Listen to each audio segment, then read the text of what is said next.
नमस्कार, मैं पूजा गौतम आप सभी विद्यार्थियों का स्वागत करती हूँ सुमनश्री एजुकेशन में। जैसा कि आप देख रहे हैं, आज हम पढ़ने वाले हैं बाजार दर्शन, जो कि सृजन जो आपकी कक्षा 12 की पुस्तक है उसमें संकलित है। सबसे पहले आप सभी विद्यार्थियों का बहुत बहुत धन्यवाद कि आपने इससे पहले वाला वीडियो देखा और जो ये हमारा तरीका है पढ़ाने का वो आपको पसंद आया और आपने अपने विचार दिए। इससे मुझे बहुत ज़्यादा सुविधा हुई इस क्रम को आगे बढ़ाने में। तो आज का जो हमारा पाठ है वो है बाजार दर्शन। सबसे पहले हम लेखक के बारे में देखेंगे, उनके उपन्यास, निबंध और उनकी क्या विशेषताएं हैं उसके बारे में। फिर पाठ का सार पढ़ेंगे और उसके बाद जितने भी महत्वपूर्ण प्रश्न हैं उनको देखेंगे। तो आइए शुरू करते हैं। जैसा कि मैंने आपसे कहा कि जब आप पाठ पढ़ते हैं तो आपको पाठ का लेखक और पाठ किस विधा का है वो आपको ध्यान होना चाहिए। तो आज हम जो पाठ पढ़ रहे हैं बाजार दर्शन, उसके लेखक हैं जैनेन्द्र कुमार। बाजार दर्शन एक निबंध है। जैनेन्द्र जी का जन्म 1905 अलीगढ़ उत्तर प्रदेश में हुआ और इनकी मृत्यु 1988 ईस्वी में हुई। जैनेन्द्र जी का जन्म आप एक छोटे से तरीके से याद रख सकते हैं। आप सभी को पता होगा जैन धर्म में 5 महाव्रत हैं। जैन धर्म में 5 महाव्रत हैं, तो इनका जन्म भी 1905 का है। तो जैन से जैनेन्द्र और 1905, तो आपको ध्यान रहेगा। मान लीजिए ऐसा कोई क्वेश्चन आता है आपके एग्जाम में कि जैनेन्द्र का जन्म कब का है, 1905, 1907, 1911, तो आपको ध्यान रहेगा कि जैन धर्म में कितने महाव्रत हैं, 5, तो आप 1905 करेंगे। आगे चलते हैं। जैनेन्द्र कुमार को हिंदी के मनोवैज्ञानिक कथा साहित्य का जन्मदाता कहा जाता है।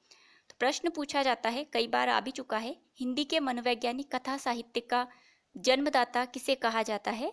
जैनेन्द्र कुमार को। जैनेन्द्र जी गांधीवादी दार्शनिक एवं विचारक साहित्यकार हैं। मुंशी प्रेमचंद जी ने जैनेन्द्र को भारत का गौरकी कहा है। तो भारत का गौरकी किसे कहा जाता है? जैनेन्द्र को। किसने कहा? मुंशी प्रेमचंद जी ने। जैनेन्द्र की कहानियों के माध्यम से पहली बार हिंदी साहित्य में व्यक्ति को महत्व मिला। देखिए, मैंने यहाँ पर आपकी जो बुक में जो लेखक का परिचय था वो तो मैंने लिया ही है, साथ ही आपके एक्स्ट्रा भी इसमें डाला है, क्योंकि पाठ से संबंधित तो शायद पूछे या नहीं पूछे, लेकिन आपके हिंदी साहित्य में इनसे संबंधित प्रश्न कई बार पूछे जाते हैं। अगला है खेल कहानी 1928 में विशाल भारत में प्रकाशित हुई। तो जो जैनेन्द्र जी की खेल कहानी है वो विशाल भारत में प्रकाशित हुई 1928 में। अब हम देखते हैं प्रमुख कहानी संग्रह के बारे में। फांसी 1929, वातायन का प्रकाशन 1930 में हुआ। नीलम देश की राजकन्या 1933, एक रात, इसका प्रकाशन वर्ष सबसे ज़्यादा 1934 दिया हुआ है, कहीं पर 1933 है, कहीं पर 1935, आप 1934 करें। दो चिड़िया 1935, पाजेब 1942, जयसंधि 1949। अब बात करते हैं हम उपन्यास की। जैसा कि आप सभी को पता है कि जैनेन्द्र जी मनोविश्लेषणवादी उपन्यासकारों में आते हैं। जैनेन्द्र जी के अलावा अज्ञे, ईलाचंद जोशी, डॉक्टर देवराज भी मनोविश्लेषणवादी उपन्यासकारों में आते हैं। जैनेन्द्र जी का जो सबसे पहला उपन्यास है वो है परख, 1929 में इसका प्रकाशन हुआ। सुनीता, ये इनका दूसरा उपन्यास है, 1935। त्यागपत्र, तीसरा उपन्यास, 1937।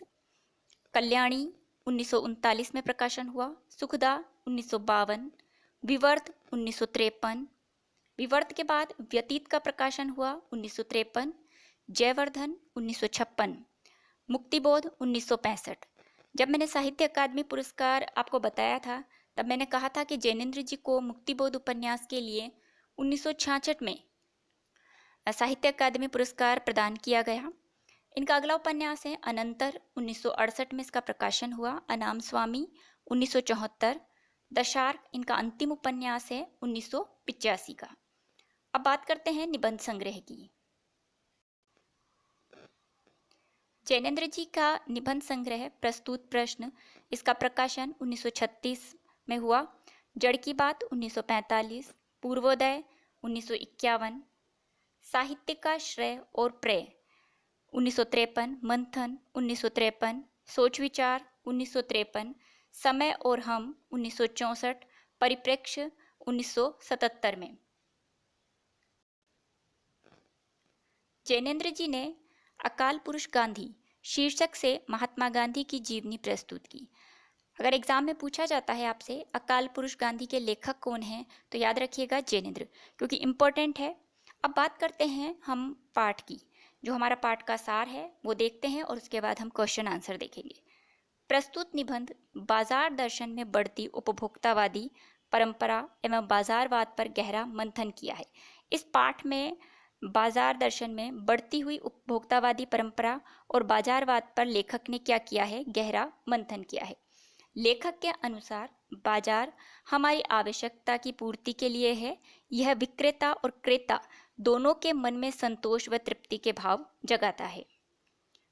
मूल में एक और तत्व की महिमा सविशेष है। वह तत्व है मनी बैग, अर्थात पैसे की गर्मी या फिर एनर्जी।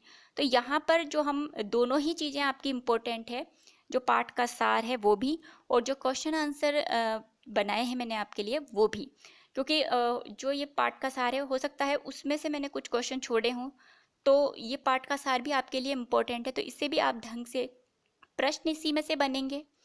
जैसे कि अगला पॉइंट है पैसा पावर है, तो बाजार दर्शन के अनुसार पावर किसे बताया है, पैसे को क्या बताया है, प्रश्न ऐसे ही बनेंगे। तो पैसा पावर है, पैसे की उस परचेजिंग पावर के प्रयोग में ही पावर का रस है। अगला पॉइंट, वह सामान जरूरत की तरफ देखकर नहीं आया, अपनी परचेजिंग पावर के अनुपात में आया है। एक और भी महत्व का तत्व है जिसे नहीं भूलना चाहिए, उसका भी इस कर्तव्य में बहुत कुछ हाथ है, और वह महत्व है बाजार। कुछ न पूछो बाजार है कि शैतान का जाल, तो शैतान का जाल किसे कहा है, बाजार को। इस आमंत्रण में भी यह खूबी है कि आग्रह नहीं, आग्रह तिरस्कार जगाता है। तो तिरस्कार कौन जगाता है, आग्रह। तिरस्कार में कौन सी संधि है, ये प्रश्न बन सकते हैं। ऊंचे बाजार का आमंत्रण मूक होता है, तो कहाँ का आमंत्रण मूक होता है, बाजार का, और उससे चाह जगती है। चाह मतलब अभाव। बाजार में एक जादू है और वह जादू आंख की राह काम करता है। तो बाजार का जादू किस राह में काम करता है, आंख की राह में। जादू की पकड़ से बचने का सीधा साधा सा उपाय है, वह यह है कि बाजार जाओ तो मन खाली ना हो, मन खाली हो तब बाजार ना जाओ। मन लक्ष्य से भरा हो तो बाजार भी फेला का फेला ही रह जाएगा। बाजार की असली कृतार्थता है आवश्यकता के समय काम आना। शून्य होने का अधिकार बस परमात्मा का है, जो सनातन भाव से संपूर्ण है। तो शून्य होने का अधिकार किसे है, परमात्मा को। भगत जी क्या करते हैं, भगत जी चूरन बेचते हैं। 6 आने पूरे हुए नहीं कि भगत जी बाकी चूरन बालकों को मुफ्त बांट देते हैं। तो जब 6 आने पूरे हो जाते हैं तो भगत जी बाकी के चूरन का क्या करते हैं, बालकों को मुफ्त बांट देते हैं। इन चूरन वाले भगत जी पर बाजार का जादू नहीं चलता।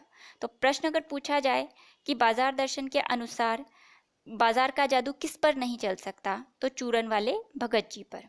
बाजार को सार्थकता वही मनुष्य देता है जो जानता है कि वे क्या चाहता है। जो नहीं जानते कि वे क्या चाहते हैं, अपनी परचेजिंग पावर में के गर्व में अपने पैसे से केवल एक विनाशक शक्ति, शैतानी शक्ति, व्यंग्य की शक्ति ही बाजार को देते हैं। अगला पॉइंट, वे लोग बाजार का बाजारूपन बढ़ाते हैं, जिसका मतलब है कपट बढ़ाते हैं। कपट की बढ़ती का अर्थ है परस्पर में सद्भाव की घटी। शब्दार्थ देखते हैं। असबाब यानी सामान, पसोपेश असमंजस, परिमित सीमित, स्पृहा यानी इच्छा। अब हम प्रश्नोत्तर की तरफ चलते हैं। पहला प्रश्न है, जैनेन्द्रकृत बाजार दर्शन में किस बात पर बल दिया गया है, आवश्यकता अनुसार ही वस्तुएं खरीदने पर। अगला प्रश्न है, जैनेन्द्र कुमार के अनुसार बाजारवाद का कौन सा पक्ष निंदनीय है, शोषण का माध्यम। जैनेन्द्र को किस रचना के लिए साहित्य अकादमी पुरस्कार दिया गया, तो उनका जो उपन्यास है मुक्तिबोध, उसके लिए इन्हें साहित्य अकादमी पुरस्कार प्रदान किया गया। अगला प्रश्न है, लेखक ने बाजार की असली कृतार्थता बताई है, आवश्यकता के समय काम आना। बाजार दर्शन निबंध के आधार पर बताइए पैसा क्या है, पावर। देखिए हमने सार पढ़ा, सार में भी यही पॉइंट थे, साथ ही कुछ और भी पॉइंट थे जो छूट गए, वो हमने क्वेश्चन आंसर में डाल दिए।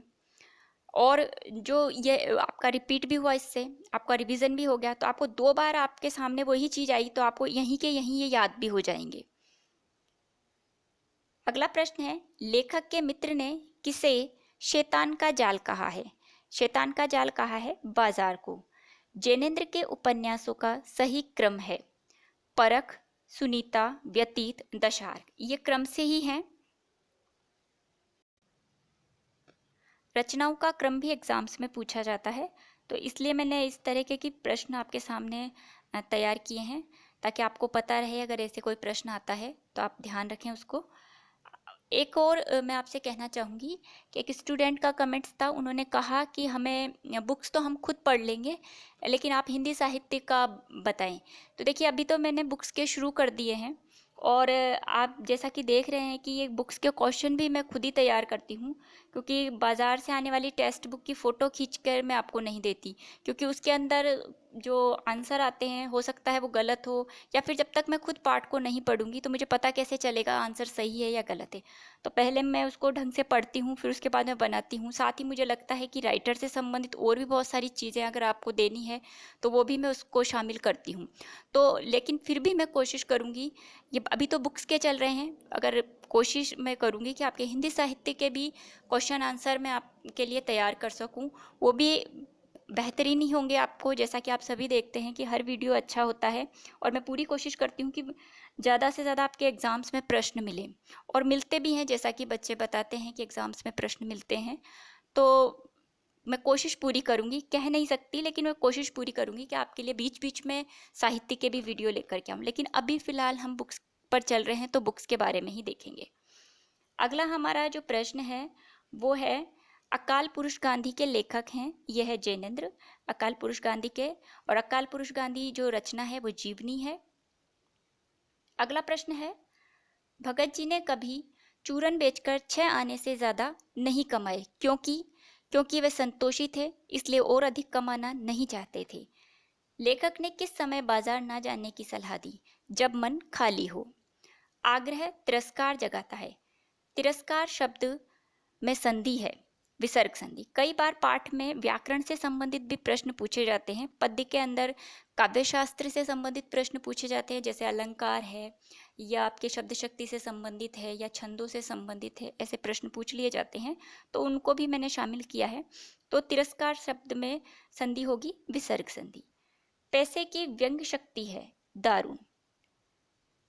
पैसा उससे आगे होकर भीख मांगता है कि मुझे लो, लेकिन उसके मन में पैसे पर दया नहीं समाती। वह निर्मम व्यक्ति पैसे को अपने आहत गर्व में बिलखता हुआ ही छोड़ देता है। पंक्ति किस पाठ से ली गई है? तो ये पंक्ति है बाजार दर्शन से। अगला प्रश्न है, चूरन वाले भगत जी कितने पैसे का चूरन बेचते थे और शेष चूरन का क्या करते थे? तो चूरन वाले भगत जी 6 आने पैसे का चूरन बेचते थे, और बाकी जो बचता था चूरन उसे बालकों में मुफ्त बांट देते थे। अगला प्रश्न, चौक बाजार की सत्ता भगत जी के लिए कब तक है? जीरा और काला नमक लेने तक। लेखक के अनुसार बाजार का जादू किस राह से काम करता है? आंख की राह। बाजार दर्शन पाठ के अनुसार जादू का असर खूब होता है या सबसे ज्यादा होता है? जेब भरी हो और मन खाली हो। इन पर बाजार का जादू नहीं चल सकता। लेखक के अनुसार किस पर जादू नहीं चल सकता? चूरन वाले भगत जी पर।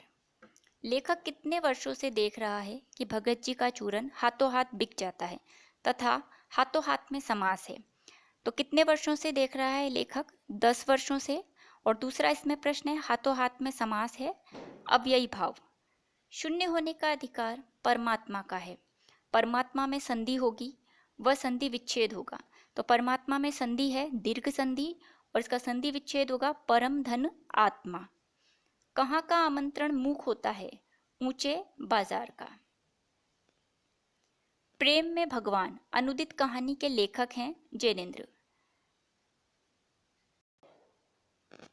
जैनेन्द्र के निबंध संग्रह है जड़ की बात, साहित्य का श्रेय और प्रेय, सुक्ति संचयन, इतस्ततः। तत्सत कहानी के लेखक हैं जैनेन्द्र। जैनेन्द्र की किस उपन्यास की पात्र कट्टो है? तो इनका उपन्यास है परख। परख की पात्र कट्टो है। किस प्रकार के लोग बाजार को एक विनाशक शक्ति, शैतानी शक्ति, व्यंग की शक्ति ही बाजार को देते हैं, जो परचेजिंग पावर के गर्व में यह नहीं जानते कि वे क्या चाहते हैं। अगला प्रश्न है, भारत का गोरकी किसे कहते हैं? जैनेन्द्र को। मुंशी प्रेमचंद जी ने कहा, बाजार से वस्तुएं खरीदते समय किन बातों का ध्यान रखना चाहिए? बाजार में जाते समय मन में लक्ष्य भरा हो, भरी हुई जेब और खाली मन हो तो बाजार ना जाएं। तो दोनों ही चीज हैं। बाजार का बाजारूपन बढ़ने से क्या होता है? परस्पर सद्भाव की कमी आती है। यह जो साथ थी पंक्ति में, यह किसके लिए आया है? पत्नी के लिए। मूल में एक और तत्व की महिमा सविशेष है। लेखक के अनुसार वह तत्व है मनी बैग, या फिर पैसे की गर्मी या एनर्जी। तो आज के जो ये पाठ था, इसका सार हमने देखा, साथ ही इसके महत्वपूर्ण प्रश्न भी देखे, साथ ही आपके साहित्य से संबंधित भी मैंने इसमें प्रश्नों का समावेश किया, लेखक से संबंधित। आशा है आप सभी को ये सार पसंद आएगा और आगे भी हम अगले पाठ में भी इसी क्रम को जारी रखेंगे। आप अपने विचार ज़रूर दें ताकि मुझे और पता चले कि और क्या करना चाहिए इसमें और नया। अगर आपको लगता है कि आपको बताना चाहिए तो बताइएगा, और अगर आपको लगता है कि मैंने अच्छी कोशिश की है तो लाइक ज़रूर करें। धन्यवाद।